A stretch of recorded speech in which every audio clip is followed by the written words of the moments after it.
congratulations. Thank you. Another 5 years at this great club. Yeah. From one Manchester lad to another. I think it's fantastic that you signed, and we're all looking forward now for this upcoming season and getting the team back going again. But just in general, I mean, you're here today, you've signed your contract, your mum's here, your brothers, your sister, your nephews, your nieces, and they've been a big part of your career. Yeah. So how is that to bring them here today and, take them, give them a good look round and show them what you do and, where you do your trade? Yeah, for me it's obviously a big day, and for me to have them there is the most important thing for me.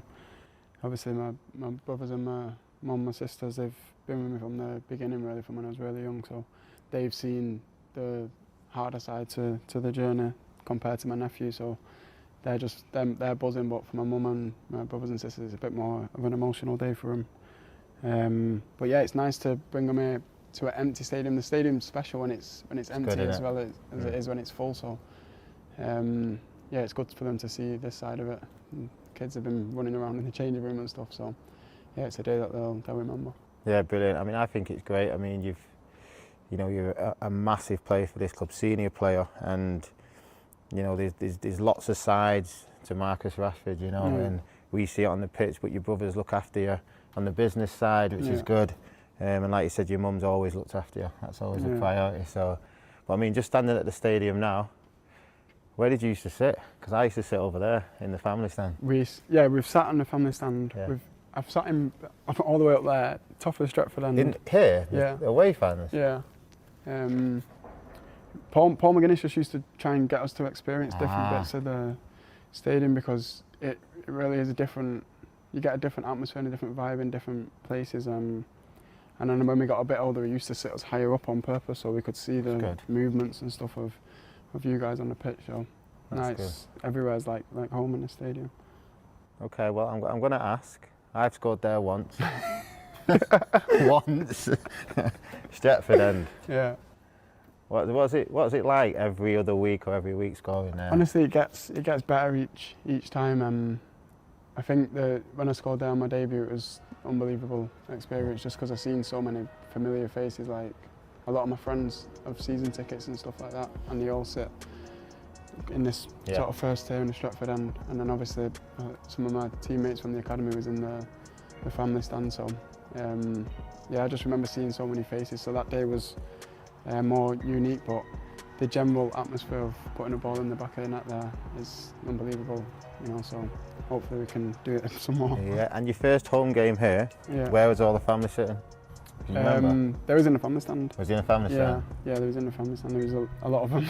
And how did that feel? Because I remember mine. People ask me what my the most I've ever been nervous or. Yeah. And people always bring up like cup finals, this, cup finals, that. I say it was by far for me my debut, because that's all you've ever wanted to do. Was get on that pitch, especially being a Manchester lad.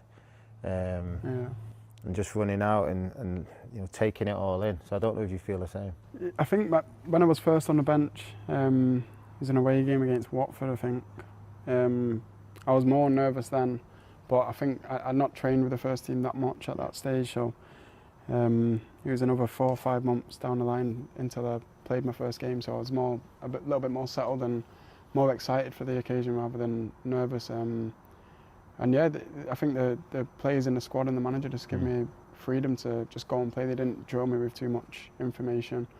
I probably didn't know where I was half the time on set pieces and stuff like that. But on the pitch, he was talking to me, and we was just learning as I was playing, really. And to be honest, it was like that for the first few games. But I enjoyed it. We was playing good football. We was winning games. We was attacking well. So yeah, as a forward, that's all you want, really. So I think I came into the team at a nice moment. Yeah, good. And looking now, like I said, you've been here for many years now, Marcus, and local lad. What is it like? Do the younger lads come up to you now and maybe have a chat? Are they allowed to do that? Yeah, 100%. Do you help them out? I'd always encourage that, because for me, football's just about experiences, and you can meet some young players and they've played in the biggest games, and they can share those experiences with players younger than them. So it's not necessarily about age. I think once you've played at a club as big as this, and you've experienced playing in front of 76,000 fans. You've played in finals for the club. You've been involved in big moments. There's always something that you can pass on, and whether it's small or huge, it's a help. So I always encourage the younger lads to speak up when they want to speak up, and I think it helps them settle in as well, especially with this manager, because he's having them train with us a lot more frequently as well. So we want them to settle in so they can play the football and enjoy it. So there's a lot of young lads that have played under 18s reserve football from young ages, from 16, 17. So in their age group, they're the experienced ones. So when they come up with us, they can take things from us and pass it down to their age group. And I remember when I first started training with them, that's exactly what it was like. I was going up with them, I was getting information from the experienced lads, Wazza, Carras, Juan. And then after a few times when I'd go back down, I'd start to share what I was learning with my age group, and that's how the club's so close, really. And I think it's a special thing about the club. Yeah, and the thing about the club as well, we've obviously got a Manchester lad. He's been in every squad for so many years now. How important is that? I mean, for me, I didn't realise it until you sort of get in the first team yourself, and people say you've kept it going.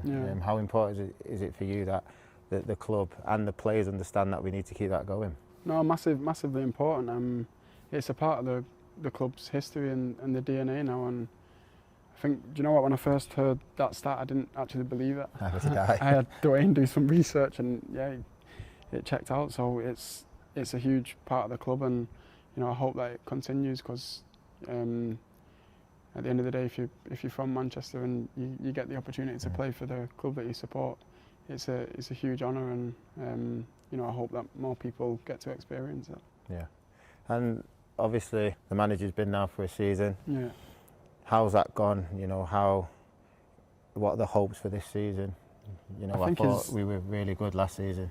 Yeah, I think towards the end we maybe let ourselves down a little bit. I think we could have kept the gap a little bit closer. But at the end of the day, it's the first year with him, and one thing he is ambitious, and he'll try and win everything. So that's always going to be the aim, and I think that has to be the aim at this club. We don't want to play the league to just get into the top four. We want to do our best to try and win it, and I think we've definitely got the squad and the staff to do it. We need to believe in ourselves that we can do it and compete for over the period of 38 games in the league.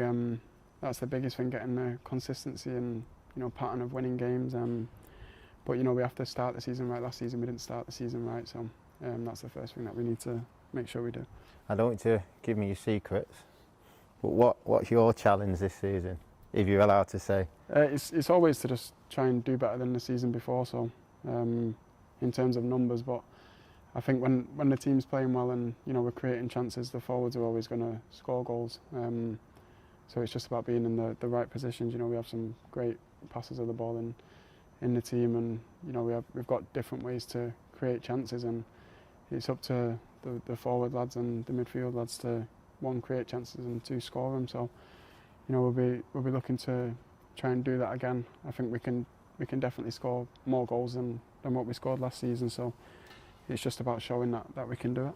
So Marcus, you're committed for another 5 years. What are your aims? What are you trying to achieve? Yeah, I think it's quite obvious. I'm happy to be here. I feel like the team's going in the right direction.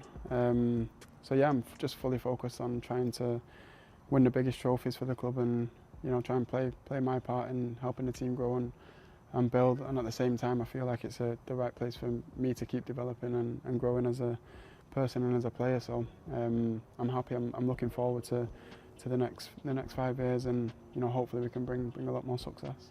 Probably the final question. Have you got a message for the fans? Just a big thank you, really. It's a huge honour to play in front of these fans every week, and it's something that you never get bored of or tired of. So we're going to keep giving 100% and keep trying to improve, because I think the team's got a lot of growth in us.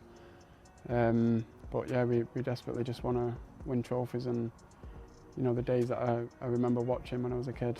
We want to try and bring those days back, and I think step by step, especially last season, we took a lot of steps in the right direction. So hopefully we can keep pushing, you know, and you know the aim is to get that Premier League trophy and the Champions League. Marcus, legend. Wish you all the best as always. Appreciate okay. that. Thank you.